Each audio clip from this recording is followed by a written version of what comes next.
the new My Lowe's Pro Rewards American Express card, earn 3 points per dollar spent on Lowe's qualifying purchases for the first 6 months after card account opening. Plus, save 5% every day on eligible purchases at Lowe's and earn points on eligible purchases everywhere else Amex is accepted. Card members get more at Lowe's. Subject to credit approval. 5% can't be combined with any other offer. Exclusions and restrictions apply. Points subject to loyalty terms at Lowe's.com/terms and credit reward terms at Synchrony.com/MLPRA-terms. Visit Lowe's.com/business credit.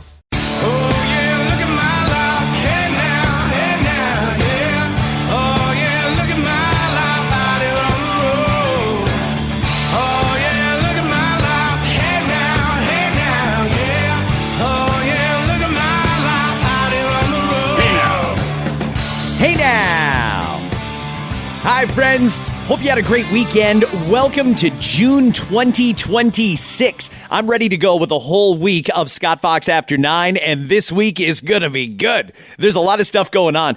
Today, though, is a fairly quiet day, and let me tell you why. Coming off of the weekend, a lot of our government officials were laying low. They did not want to be out in public, and they certainly did not want to be around a camera. That after the news that Canada is officially in a recession. And maybe you're thinking to yourself, oh, Scott said that wrong. No, we're not in a recession. We're in a technical recession. Just so you know, a recession and a technical recession are the exact same thing. We're in a recession. Let me take you back. The Prime Minister, this was not that long ago. This session in the House of Commons. Listen to Mark Carney gaslighting Canadians. Oh dear, oh dear, oh dear, oh dear. Mr. Speaker, I feel like I'm in the presence of students. Mr. Speaker, to learn a lesson, you have to have ears to hear. There are some on the benches opposite who've been listening, Mr. Speaker. Wages in this country are growing at more than twice the rate of inflation, and I'll spell it out for the member opposite. That means Canadians are getting ahead. Oh, the liberal arrogance. Oh, and that is arrogant, too. Hey, the Prime Minister there, he was talking to Pierre Poilievre in the House of Commons, but he's also talking to you, and he's talking to me. That arrogance, that smugness. The Prime Minister is known for a while that this economy is not doing well. It's obvious to anyone who looks at it. Our economy is not doing well. Now he knows we're in a recession. I wonder if he'll apologize for all of those snarky comments that he made, trying to dismiss anybody who called out the fact that the economy wasn't doing great. As recently as late last week, the Prime Minister was in New York. This is what he was saying. Canada is far and away America's biggest customer, and an integrated North American market for production is the best and most durable way to confront truly intense global competition. On critical minerals, with our endowments from potash, nickel, copper, uranium, lithium, cobalt, beyond, Canada can be the most reliable supplier that America needs to put affordable food on the table, strengthen national defense, and meet the exploding demand to power AI. Maybe the Prime Minister should sell used cars, because it really seemed like he was trying to sell the Americans a lemon there. You gotta work with us. Canada's strong. We're the only G7 country in a recession right now. We're the only one. The only G7 country that's in a recession. And for months, this government has been gaslighting you. But by the way, the gaslighting hasn't stopped. Let me give you a couple of examples. As recently as this morning, Canada's Foreign Affairs Minister, Anita Anand. Canada is expected to have the second fastest growing economy in the G7 this year and next. And in the first 4 months of this year alone, we landed over $10 billion in commercial deals for Canadian businesses. Real quick. You know, there's a liberal mantra, and it got leaked out one time, and you should Google this if you haven't seen it. It's also all over YouTube and social media. A former liberal environment minister named Catherine McKenna caught on a hot mic telling liberals that if it's a lie, but you repeat it, and you insist it's true, and you keep repeating it, eventually people will believe it. You know, I actually gave them some real advice. I said that if you actually say it louder, we've learned in the House of Commons, if you repeat it, if you say it louder, if that is your talking point, people will totally believe it. Is that what this government is doing? They're trying to convince you that your eyes and ears are lying to you? The economy is bad. But here's the thing. I'm glad now that people are paying attention to the economy. It's something that's been on my mind for a long time, and I have maintained for a long time that we're already in a recession. Now they just can't deny it anymore. It's sad that it took for something to impact Bay Street for anyone to care about something that's been impacting Main Street for a long time. And what I mean about that is when the economy is in recession, that's bad for the banks. Well, before it was affecting the banks, it was affecting regular Canadians for a long time. Interest rates, way, way, way too high.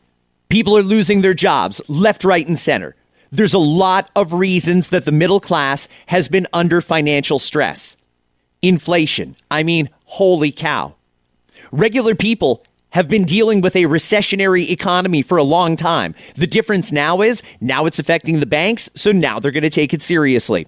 But you know what? I said I would give you a few examples of the gaslighting. The mainstream media, if you're a regular listener, you probably know I'm not a big fan of the way they conduct themselves, because I don't think they give you both sides of a story and let you make up your own mind. I think they're dictating a narrative. And one of the other things about the media is, wow, do they ever like to protect this liberal government?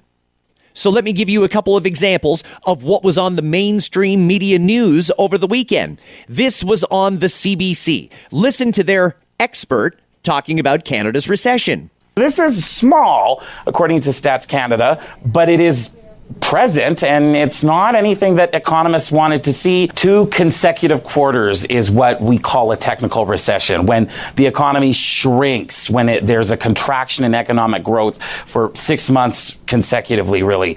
But when we say it's a technical recession, it's because there's also different ways to measure this. Do we compare it year over year? Do we compare it quarter over quarter? Do we compare it month to month? And needless to say, while we aren't seeing a lot of green arrows in these numbers, by some definitions, this is a technical recession. By some definitions, it's not, but there is not. No. Let's be very clear. A recession is a recession is a recession. Everyone has known and understood for years, a very long time. 2 quarters of negative growth is a recession. 1 out of the last 4 quarters had positive growth. 3 out of 4 have been down. The economy's not doing well, and that's the CBC trying to sugarcoat this and just let everybody know, it's a technical recession depending on your definition and what you compare it to, but it's not that bad. That's basically what the CBC is doing. Everybody should be deeply concerned about what's going on right now. This is serious. Just the word recession. The reason Mark Carney's not using it and no one in government is. The word recession is scary. That's when investment pulls out even more. That's when businesses shut down. That's when businesses let more employees go. Just the thought of being in a recession tells business and investors, time to pivot. We got to do something else. This is a scary time. Let me give you another example. That was the CBC. Now let's go to the expert that CTV News Channel had on. Okay, so I know I just gave the technical definition of a technical recession, but really, can you break this down for us of what exactly this means? So every quarter we add up all of the spending that takes place in the economy. So we look at how much Canadian families are spending on daily items like groceries, but also how much they're spending on bigger purchases like appliances and cars. We look at how much businesses are spending on investment like new machines, equipment, new buildings, and also how much governments are spending on service delivery and new investments in things like roads, bridges, and other projects. And most quarters, that number keeps ticking upwards. But it does happen from time to time that you'll have a quarter where that total amount of spending goes down compared to the previous quarter. If it goes down twice in a row, then we have a technical recession. And that's what we've seen here. Now, important to put it into perspective, the estimate for how much the economy shrank from the fourth quarter of 2025 to the first quarter of 2026 was only $1 billion. It was only $1 billion in contraction. Come on. Listen, since the news isn't going to tell you, I will. There's nothing good about a recession. Nothing. And typically, this would require government stimulus. It would require action by the central bank. I mean, the Bank of Canada better start cutting interest rates quick. Let's go before people really start losing their jobs and before all investment pulls out of this country. There's nothing good about a recession. The mainstream media trying to sugarcoat this and tell you, oh, it'll be fine. It's only a little recession. It's only 2 quarters of negative growth. It's a technical recession. Let me put it to you this way. If Pierre Trudeau was prime minister right now and Canada's economy slipped into a recession, you know it would be 24/7 wall-to-wall coverage with incredibly damning experts convicting Pierre Poilievre for dragging Canada's economy into recession. You know that's what would happen if the Conservatives were in power. But that's the work of the mainstream media. Not only are they not criticizing the government and going hard at them, they're trying to sugarcoat it and make it okay. It's terrible. Let's hear from that Pierre Poilievre that I just mentioned. He was out and about on Friday after news dropped that we are officially in a recession. First off, here's a bit of a back and forth with him and a reporter. Sorry, Mr. Poilievre, just to jump back to the economy real quick. In Q3 2025, the economy grew at an annualized rate by 2.6%. We have economists saying that today's numbers are so nominal they could be forecasted away and revised away. So aren't you jumping the gun a little bit, calling this a full-blown recession? Right. So I know that there's a lot of excuses being made for Mark Carney today, and I'm not surprised. By the way, which outlet are you with? The Hill Times. Is 2.6% economy growth an excuse? Okay, so that reporter just openly and blatantly trying to defend the government on this. It's absolutely bananas. Completely crazy. I'm just going to be very blunt, because this is the fact. Mark Carney is now the only leader in the G7 to have plunged his economy into recession. He's been prime minister for 4 quarters now. The economy has shrunk in 3 of those quarters. He's the only G7 leader who can say that. The economy is smaller today than when Mark Carney became prime minister a year ago. He's the only G7 leader who can say that. He's been, Mark Carney will like to make excuses today. But let me ask him a question. But before I do, I'm going to actually quote back to him something he said to one of you. Mark Carney said to one of the journalists, "Rosie, look inside yourself." Well, I'm going to ask Mark Carney to look inside himself, and I'll ask him directly. Mr. Carney, if it really is global factors and tariffs that have given Canada the only recession in the G7, why have France, Italy, Japan, Germany, the United Kingdom, and the United States all avoided a recession? They all have the same tariffs and the same global factors, yet none of them, not one, is in recession. Only Mark Carney has the distinction of leading his country into a recession. I know what you're thinking. What does it take to get fired around this place? That's the thing. Some of these people in government are so bad at their jobs. A year ago, this country hired some genius economist with an impressive resume and an Oxford education and thought, this guy's great. We don't know anything about him, and we've heard some shady stuff about what went on over in the UK, but hey, let's give him a whirl because he's not Justin Trudeau, so he can't do any worse. He actually did worse.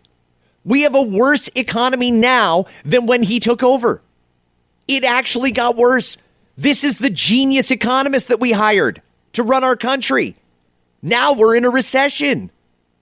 I wonder at what point people are going to say, you know what? We can't keep doing this. I like Carney. He seems like a nice guy, but this just isn't working out. Are we ever going to get to that point? Could you see us getting to that point and saying, you know what? I like Carney, but it's not working. I don't like Poilievre, but he's got some great ideas about the economy. Let's try a different way. Do you think we'll get to that point? And how much longer do you think it'll take? How much more damage needs to be done? What do you think? He won't do anything to make Beijing unhappy. A year after Mark Carney said that China was the single biggest risk to Canada, he claimed that we were going to have a full rupture with the United States in favor of a strategic partnership for a new world order with the dictatorship in Beijing. Of course, Mr. Carney is in a terrible conflict of interest. He went and got a $200 million loan for his company from a state-backed Chinese bank while he was the economic advisor to Justin Trudeau. That loan is still owed, my understanding is, by Brookfield, which the Prime Minister continues to be invested in. He allowed Brookfield to be at the table for discussions. So Mr. Carney has got to be clear that he should represent Canada's interests, not his corporation's interests. We want, and maybe one of the reasons why Canada is the only G7 country in recession right now is because he is miscalculating on trade, just like everything else. He's been wrong on every economic question over the last decade, and Canadians are paying the price. He was wrong on carbon taxes, wrong on keeping half our oil in the ground, wrong to oppose a pipeline to the Pacific, wrong to support money printing inflation, and now he's wrong in his trade priorities. We sell 20 times more to the United States than we sell to China. That's just a mathematical fact. And Mark Carney's Brookfield interests in China won't change that. We need a prime minister who's fighting for our workers in this country. We should have the best economy in the G7, not the worst. Kind of hard to argue with that, isn't it? Friends, I'm going to move on from the recession talk. It's a little depressing, and frankly, I'm nervous. I don't know what's coming, but I don't like it. It's not going to be good. Just the fact that we're in a recession takes so much confidence out of our economy and out of our markets. And when there's no confidence, there's no investment. Businesses don't hire. People, when they don't have money, don't go out and can't support local businesses. These things can become a real big snowball real quick. But I'm going to move on to another topic that I know a lot of Canadians are interested in. Let's talk about Timmigration. Tim Hortons still wearing it. They are still wearing it. It seems like everybody who's angry about too much immigration into Canada is laser focused on Tim Hortons right now. Tim Hortons said they were going to hire 10,000 local people, but they've still got 90 applications out for temporary foreign workers. Let's go to the House of Commons last week. Here is Michelle Rempel-Garner. After years of rampant misuse of the temporary foreign worker program, a national headline read, Tim Hortons says temporary foreign worker program no longer necessary. However, they currently have more than 80 TFW positions advertised on a Government of Canada site. Will the minister cancel these permits and not issue any more? Honourable Minister. Thank you very much, Mr. Chair. As we've said, and we've been very clear with Canadians and all employers, Canadians must always be first in a line for jobs. Thank you. Honourable Member. That as she will not cancel the permits and Tim Hortons will continue to get TFW permits. They also claimed that they are committed to hiring locally, but then admitted they could include non-citizens on foreign student visas. The minister is approving 250,000 new TFW and foreign student work permits this year during the middle of a youth jobs crisis. How many of those will be employed by Tim Hortons?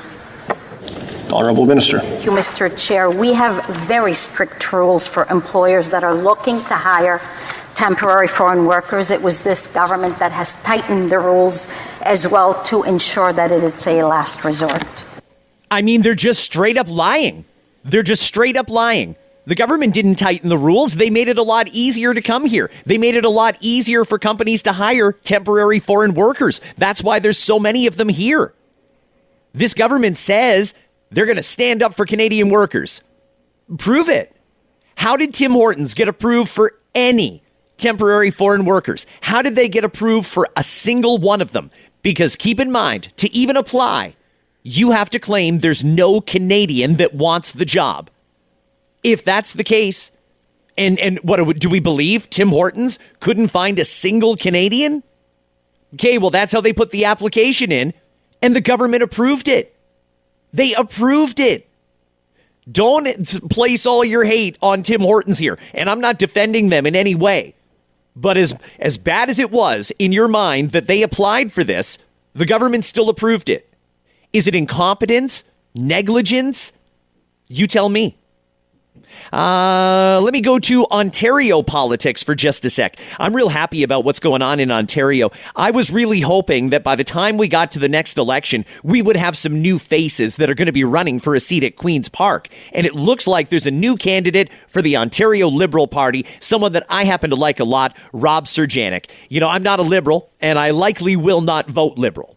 But I can certainly acknowledge Rob Serjanik is a smart, common sense liberal, and the time that I spoke to him, the things that I've seen him do, the speeches I've heard him give, I think he's been prepping for this for a long time, and I think he's going to do very well. He's a good candidate. Honestly, liberals, take it from me. If you want to elect somebody that's smart and probably going to be good at their job, Rob's a good guy. He is the member of provincial parliament for Ajax. It remains to be seen if the Progressive Conservatives are going to have a new leader. That is up to Doug Ford. And for now, he says he's not going anywhere. But let's talk about the Ontario opposition for a second, shall we? The Ontario NDP.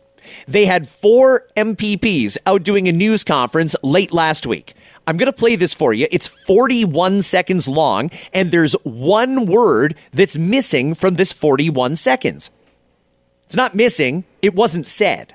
See if you can figure out what word it is. Here in Canada, 1 in 6 people who menstruate cannot afford period products. We are in an affordability crisis, and over the last 5 years, the cost of menstrual hygiene products like pads, tampons have gone up almost 20%. And now that's at the same time that we've seen rents skyrocket, grocery prices skyrocket, and for people in rural, Indigenous communities, the costs can be double the national average. So this has consequences for people's lives. It affects their health, their employment, their personal relationships, because being unable to afford menstrual hygiene products means that people often have to miss work, important social events. Okay, that is the Ontario NDP doing a news conference calling for better access to menstrual products. Did you notice in that clip they did not say the word woman? 3 different times they talked about people menstruating. They didn't say women. Because as far as I know, only women menstruate. So what I'd like to know from the Ontario NDP, just for nothing other than pure morbid curiosity, do they agree with what I just said, that only women menstruate? I'm curious. Maybe it was a slip of the tongue. Maybe they just interchangeably used the word woman and people, but it seemed weird that 3 times in 40 seconds they talked about people menstruating without once specifying a woman menstruating. Has the government met their target for space creation?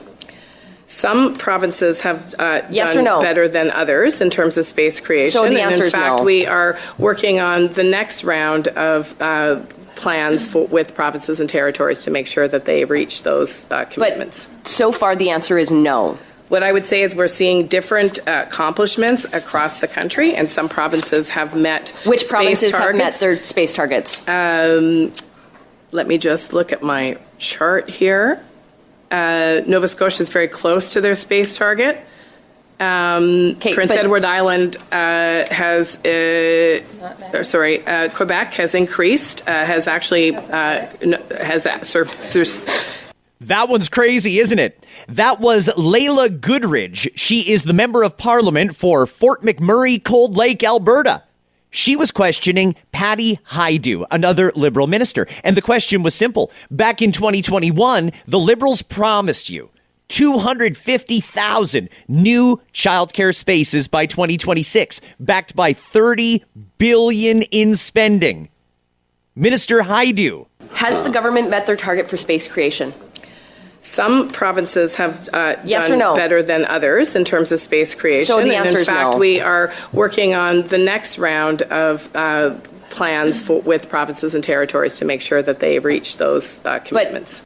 Friends, how much longer are we going to deal with this? Seriously, how much longer are we going to put up with this? You've just heard a pretty infuriating 20 plus minutes of audio and commentary from our politicians, gaslighting us about the economy, about childcare, about immigration. How much longer are we going to put up with this?